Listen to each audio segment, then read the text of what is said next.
丸田幸男さん、当時37歳。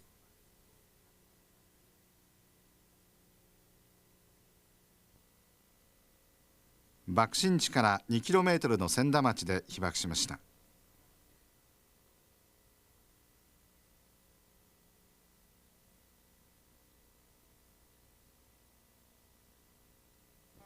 千田町3丁目で酒屋を経営していた丸田さんは、戦時中国家総動員法によって宇品にある三菱造船所で働いていました。8月6日の朝は近所の建物疎開に動員され、作業が終わって家に帰る途中、背後から突然の閃光を浴び、爆風で吹き飛ばされました。背中の半分にやけどを負い、高熱に苦しみました。戦後もさまざまな病気に悩まされ、現在も自宅で闘病生活が続いています。僕は6日の日に僕の家で許可を得て宇品造船の欠勤して、そうして千田町の3丁目へ当日建物疎開をやるいうので町の方へ私が出たわけです。そうして朝の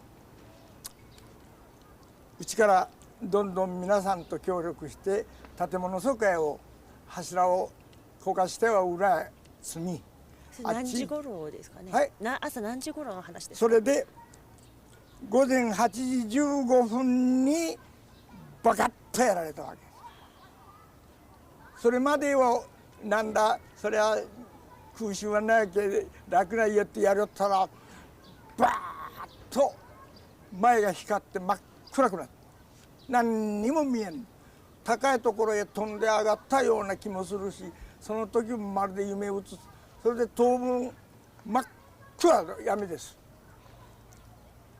それで臭いなと思って、その霞んだ匂いがバーッとして、もう今どこへ飛んだんかの思ったら、はあこれは僕の隣爆弾が落ちたわ思って、わいおい言うて声でおらんでもあっちでもこっちでもおいおいいう声が少しはするんじゃが、どうも耳も入らん。でうーってして真っ暗闇、それくそでしばらく自然にこうずーっと目を開けても何にも見えん。ただ臭い匂いがして、そうしてじっと目を開けたらね、大小こう上がこうこの悪光になってきたから、あら僕はわしの隣爆弾ども、敵が来るということは予知しとるわけだから、爆弾落としやがった思うて、わしは下田やられた思うて立ってみたら立たれる。その代わりもう体のこの背中がもう痛いよ、もう痛い、もう苦しむんですの。でまるで気違いでわー置いておらんだところが誰も返事もない。あっちでもこっちでも「おい言うな言う助けてくれ」いう声は確かに耳に入った。これは情けないことで、どうしたどこへ爆弾が落ちたんか思うて、僕は資金弾で近くへ落ちたと思った。爆弾をさせた。それでとうとう見たらどこを見ても家なんでぺちゃんこになってるでしょうが、いやこれは大事や思ったら、ひょっと見るとちょっとこの木が電信柱が燃えおる。おかしい、これ火事になったのかな。何も分からんです、こういう経験がないんだから。それでうろうろして何でも何でも思って、うちの母をお母さんお母さん言うて、母が一人おったんだからお母さん言うて呼んだところが返事もない。これは死んだやられたわ。いやぺちゃんこですけ野原関もっぺり野原の足元なんだから当たり一面で、これは千田学校へ避難せということがあったからここを目当てに来たところが、もう途中で皆助けてくれ助けてくれいう声と死んだもんと今言う、頭から頭が割って血が出おるのに「兄さん見てくれ水くれいや量だ」言うて、その辺からもう死骸がいっぱいあるでしょ。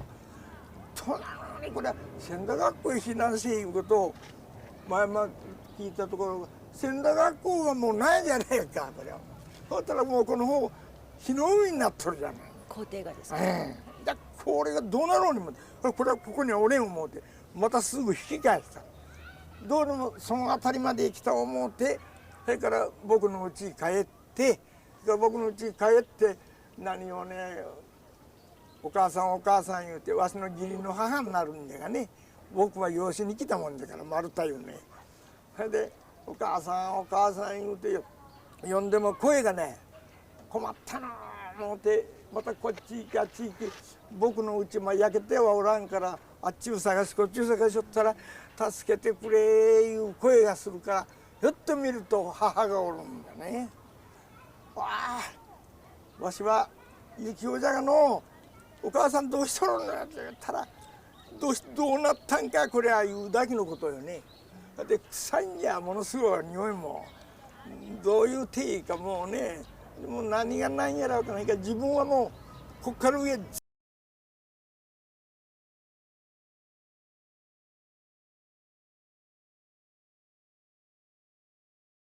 全部焼けたでしょ。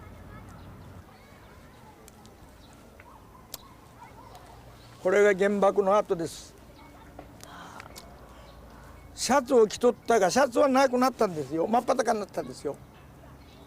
猿股一つでね、ほんのもうなんじゃここがもう見えるくらいに猿股も焼けとるんだから、真っ白じゃったからこれでボテたんです。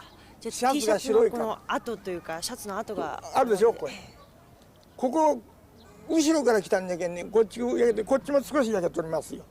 まあ大体こういう程度に焼けたわけです、ここだけが。それで背中は全部焼けとるんです。背中も焼けとるんです全部。でもうどうするすべもないんだから、これはどうしたか、母がね義理の母になるんだから「おいお前どうしたんならいい」お母さんはどうしたんならいいと言ったら、酒の台があったその下へうずくまっと、それでやけどもせず割や元気になる。水が飲みたいのどうするかのどうやるかの。その時にね「おいうちにはお前が酒を少し疎開しとったの。疎開じゃない防空壕の横へあったの。酒ないと飲め。あ、なんだろう。あ、これは命はないわ思うけ。それから防空壕の中へ、それは大層の酒じゃなかったもんじゃが、あれでも5、6本のもあったかね、一升瓶で酒屋じゃったんじゃから、それをガブガブ飲んだね。それが確かによかったね。あれは確かに話が出るだろうもん。酒を飲んだんがよかったね。そう酒を飲んだら元気がついてて、いやしょもうて、だからこれはここにはおれんから言うて、今のみゆき橋のところに橋す所があった。あの裏にねずっと何があって、そこへ持ってって一応避難して、その晩はそこで一夜を明かしたんです。その時にね、確かどこの方かわからんのじゃそれが。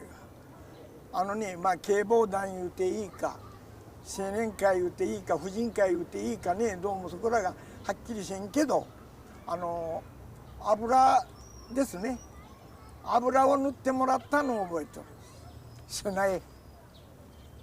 中がとにかく目のやけどでからぶら下がっとるんだから、こうなっとるんだから。今でこれ治っとるけど、これ目の血が吹いたようになってこうなって、それで顔やなんか真っ黒で誰やらわからんよ。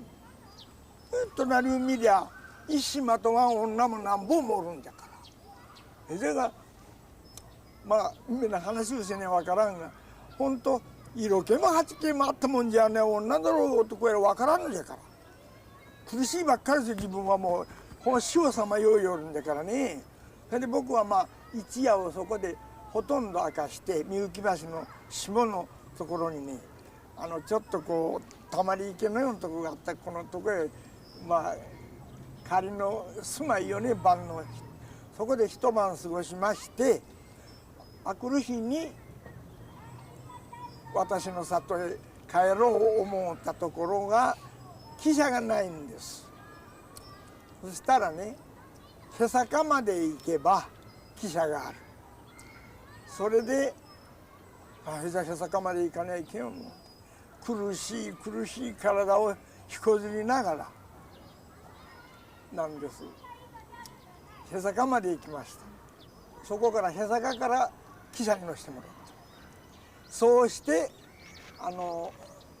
今考えてみると、これを書いてあるから分かるのが、しわちこうたちの次だろう。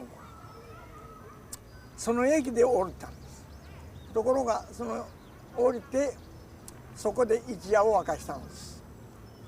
でね、そこで一夜を明かしておるとこなんですよ。もうすまんが、あなたはその座敷上げて寝てあげることはいけん、できんき。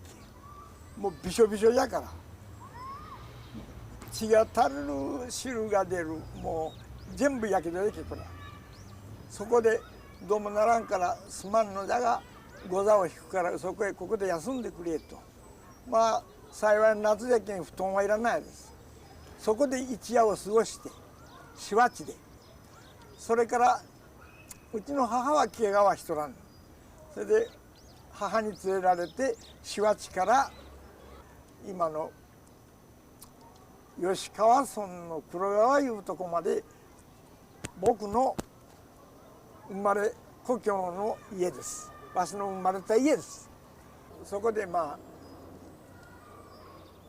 あ2日ぐらいでおったかも。これはね、これだけ広島でやけどをされた人はこれだけの体じゃ助からんですの。3分の1体を全部焼いたものはほとんど助かったものはおらんぐらいな時でしょ。じゃあその原子爆弾ということは無論わからんですわ、まだ。それでこれだけのやけどをしとるならもう助からんだろう思うたら、それは僕には言わんですよ。後からの話よ。それは思い出になるわけで、すぐ何してなんですよ。その晩一晩二晩三晩ぐらい泊まったかな。そこらがどうも夢うつつじゃね、寝られはしません。とても寝られるような背中で寝るならまずが櫓をね、こたつ櫓を出してもらう。それへこう頭をつけてこうして一夜を明かすんです。うずくでしょ、熱もあるでしょ。まあ、苦しくないともそれはもう地獄ですよ。死んだ方がいいかのような気がするけども、人間いうものは生にやっぱり生きることを考えるね。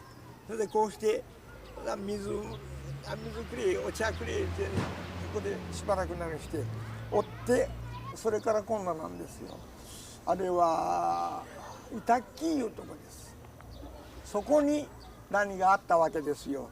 お医者さんが元軍医じゃったいう人で、その人にところへ行って、その先生はやけどが非常にお上手じゃ言うんで、そこへ行ってやけどの治療をしよったんです。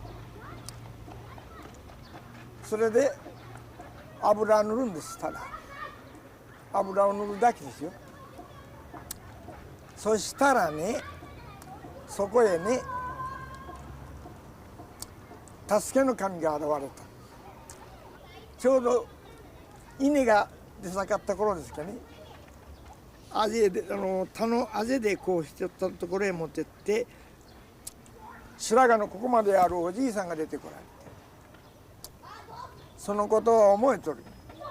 君は広島でやけどをしたんかい。はい。これは助からんね。今から僕が言うことを聞いて実行してみるかい。はい。今からお茶も水も一滴も飲んじゃいけないぞ。はい。そうした時に僕が質問したのを多少覚えてる。何を飲めばいいんですか。喉が渇いてかなわんですが。それはね、吹きをね煎じて、吹きの根を煎じて飲め。はい。吹きの根を煎じるんですから、吹きの根を掘って、もう喉が渇けばそれを飲め。少し苦いけど吹きの根を飲む。はい、そうしてこれを飲み切ったらひょっとしたら君は助かるかもわからん。普通じゃ助からんでもう君は、はい、早速それを言うてなんですよ。吹きを掘っていただいて、竹やぶにある田舎ではね、そこで掘ってもらったその吹きの根をずっと煎じて、それこそ何ヶ月言うて飲みました。お茶も水も飲みません。ご飯も食われ出してもやっぱりそれを吹きの根を煎じたのに、薬がないんですから。ただやけどの薬言ってなんとか油薬みたいなのを塗ってもらうだけですよ。なんともなりゃせんよね。熱はものすごい熱でしょ。視線を超えとるんだから。それで吹きの根をどんどんどんどん飲むんです。喉を渇きゃ吹きの根。そうしたらね、ここへ持ってって毒が寄ったわけです。この右の手のここへ小がになったら腫れたわけです。そうしたところがお医者のうち行っとるんだけ、メス入れたらポタポタポタポタ苦しが出だした。2日か3日が出たね。で吹きをどんどんどんどん飲んだでしょ、吹きの根を。ほんだら苦しが出て飲んでると、もう薄皮へぐように熱が下がってね、まだ年も若いからね30代でから元気づいてご飯もいただけるようになるし、熱が下がってきて回復したんです。で一応また僕の家戻ったわけです。その黒川の佐々木いうんだよね、僕は。そこでまた少しおって、それで金谷やなんざめな疎開しとったんですけどね。それでまあ直したわけですよ。僕の家で残っとるのは看板が一つ残っとるだけです。何にもない。しかしこの日記が残ったいうことは、これは原爆の下敷きになったこれは日記ですよ。わしにとっちゃそれが日記もそういう具合ですからね、几帳面に書くことはできとりませんよ。もう生死さまよるんだから日記どころの段じゃないで。小生は裏の建物疎開勤労奉仕をしておったわけです。午前8時15分ごろ、原子爆弾にて大やけどになる。広島全滅す。博愛病院で治療を受ける。7日本日午後2時出発して黒川に向かう。実に惨状は目に当てられぬと書いとるんかな。紫波地駅にて一泊した。